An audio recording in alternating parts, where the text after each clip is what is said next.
Good morning, lovelies. This is Amlee, your everyday light worker, and we are moving on now to part 4 of our series on sexual harassment. So, today we're going to be talking about unwanted um, sexual attention, and it can take several different forms. So, we're going to address 4 of them. Let's start with unwanted flirting and dating. That's one of the primary ways that people the person who is doing the harassing often thinks that's innocuous, but it's not because it's annoying and it's irritating for the person who is on the receiving end of that. Um, Unwanted sexual statements and conduct. Then we'll move on to such things as catcalling. We've already talked about quid pro quo and hostile environment, so there's not a need to touch on that again. So basically, we're going to be focusing on 3 areas that we haven't touched on yet. That's unwanted flirting and dating, unwanted attention and touching, unwanted sexual statements and conduct, and catcalling falls into that last one. So let's talk about unwanted flirting and dating, how that happens. Unwanted flirting and dating requests can constitute sexual harassment, and understanding why they fall into this category is crucial.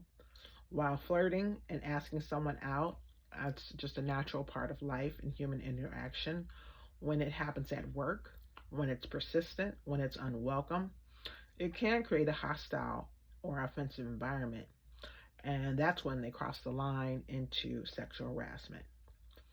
Here's an explanation of how and why unwanted flirting and date requests are considered sexual harassment. Okay, so let's start with unwanted flirting. Definition: unwanted flirting refers to making advances, compliments, or engaging in playful or romantic behavior towards someone who has made it clear that they do not welcome or reciprocate these actions. So this is a fairly common kind of sexual harassment.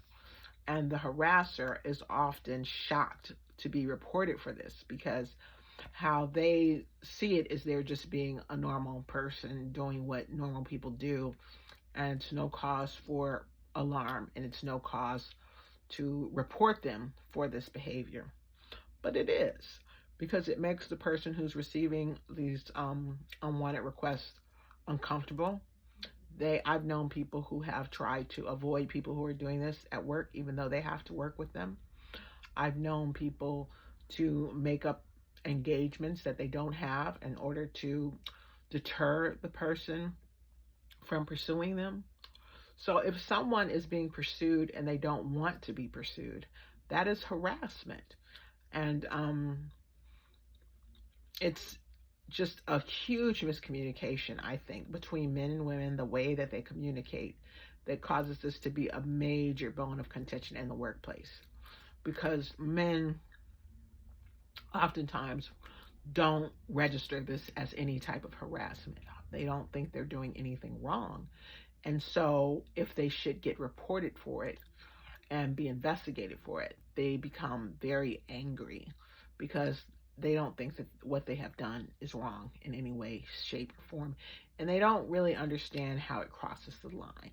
So hopefully this video can help you to understand why you're crossing the line with that, because it makes the person who is on the receiving end of all of this unwanted attention feel uncomfortable. They might feel like they're being singled out. They might feel like they are being targeted. They might feel like they're being intimidated into going on a date with you. And none of that is appropriate for the workplace where people are supposed to be going to work. So that is why it's considered sexual harassment. When it dips into sexual harassment is when it's repetitive in nature. So when the flirting persists, it's persisting, despite the recipient's objections and clear signs of discomfort, it becomes a form of harassment. It demonstrates a disregard for personal boundaries. And everyone has their boundaries, and they want those boundaries respected. So if you are just constantly crossing someone's boundaries with these requests for attention or dates, it's harassment. you have to consider the impact on the recipient. Unwanted flirting can create an intimidating, hostile, or offensive environment. It makes the victim feel uncomfortable or fearful. And this kind of emotional distress is a key element in defining what sexual harassment is. Also, if there is a power imbalance, it's really not cool. It's really not cool when you're a supervisor making this request of someone who is a subordinate. If the person engaging in the unwanted flirting holds a position of power or authority over the recipient, it will further exacerbate the harassment, as the victim is going to feel pressured to just tolerate the behavior. Okay, so that's unwanted flirting. Let's move on to unwanted date requests. Unwanted date requests involve asking someone out on a romantic or social date despite the clear indications that the person is not interested or has declined previous invitations. Why is it considered sexual harassment? Because it's persistent, because you're continuously asking this person out when they have continuously said no. And that's a sign, that's a clue that they are not enjoying this. They don't like this. It's creating a hostile environment because the attention is unwanted. The request can contribute to a hostile work environment or a hostile social environment, particularly when they create discomfort or fear in the person that has been asked. It's also an abuse of power if there is a power imbalance.